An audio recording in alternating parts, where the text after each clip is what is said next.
Salut, c'est Coralie et Capucine. Vous écoutez Servez-vous, la première chaîne de podcast spécialisée dans les services à la personne.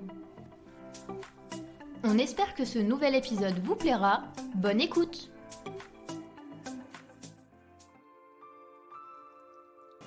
Hello à tous, j'espère que vous allez toutes et tous très bien. On se retrouve aujourd'hui dans un nouvel épisode où on va s'intéresser aux 5 bonnes raisons pour travailler dans le secteur des services à la personne. Alors c'est un épisode qui peut vous sembler un petit peu bateau, je vous l'accorde, mais moi je trouvais ça plutôt intéressant et pertinent de se poser un petit peu et de réfléchir aux atouts qu'avait ce secteur et surtout de revaloriser un petit peu son image et tous les métiers qu'il compose. Donc si cet épisode et ce sujet vous intéressent, je vous invite à écouter la suite. Le secteur des services à la personne compte environ 1,2 million de professionnels qui sont répartis à travers 26 activités qui répondent aux besoins des particuliers dans leur vie quotidienne. Ces métiers sont occupés en majorité par des femmes qui représenteraient environ 90% des salariés, ce qui est donc énorme. On estime qu'en 2025, près de 350 000 postes seraient à pourvoir en mélangeant des postes d'infirmiers, d'auxiliaires de vie ou encore d'aides-soignants. En se penchant sur tous ces chiffres, on a voulu se lister 5 bonnes raisons qui font de ce secteur un secteur attractif et surtout à valoriser.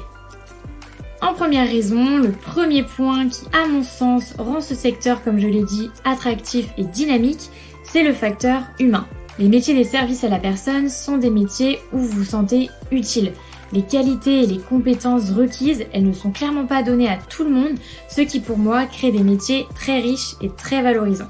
Vous jouez un vrai rôle dans la vie d'autrui et dans de nombreux cas, vous lui simplifiez clairement le quotidien, ce qui crée de belles aventures humaines.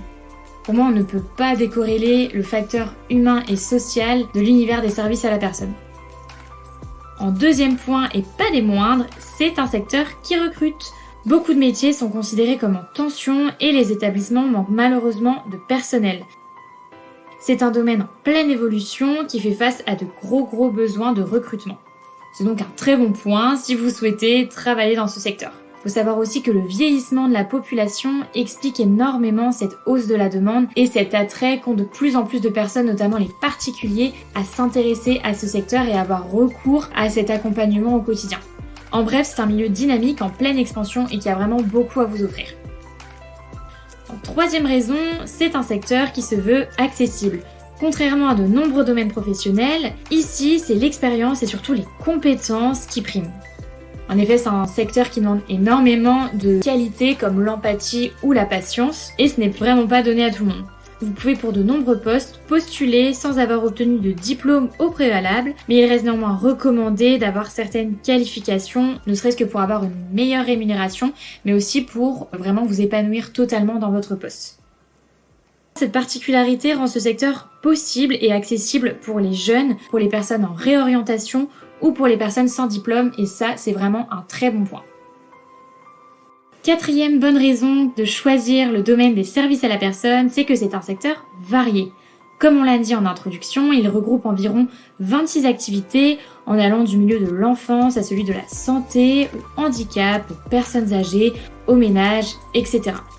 C'est un secteur qui se veut très large, ce qui fait que ça peut correspondre à beaucoup de personnes. Il y a aussi énormément de façons de travailler dans ce secteur, ce qui peut vous permettre du coup de vous adapter à vos envies. C'est à vous de choisir auprès de quel public vous vous sentez aussi le plus à l'aise et ce que vous avez vraiment envie de faire dans votre quotidien.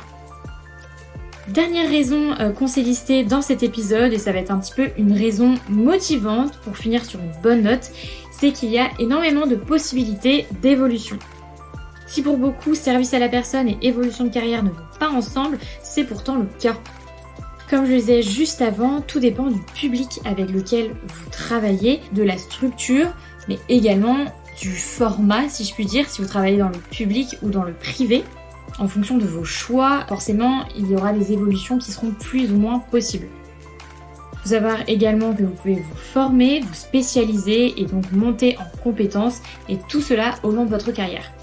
Il existe, comme on l'a dit, de nombreuses branches et donc de nombreuses possibilités, donc il faut vraiment pas vous fermer. Je vous invite vraiment à regarder ce qui existe sur des sites de formation pour vraiment trouver quelque chose qui vous correspond et de vous permettre de vous épanouir davantage. Bien évidemment, dans ce genre de métier, c'est l'expérience qui sera votre meilleur allié et qui vous aidera à vous accomplir professionnellement.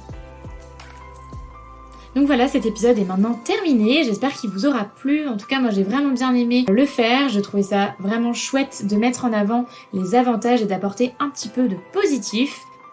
Donc n'hésitez pas à me dire votre avis dans les commentaires. En tout cas, on se retrouve très vite pour un prochain épisode. D'ici là, prenez soin de vous et moi je vous dis à bientôt. Bye!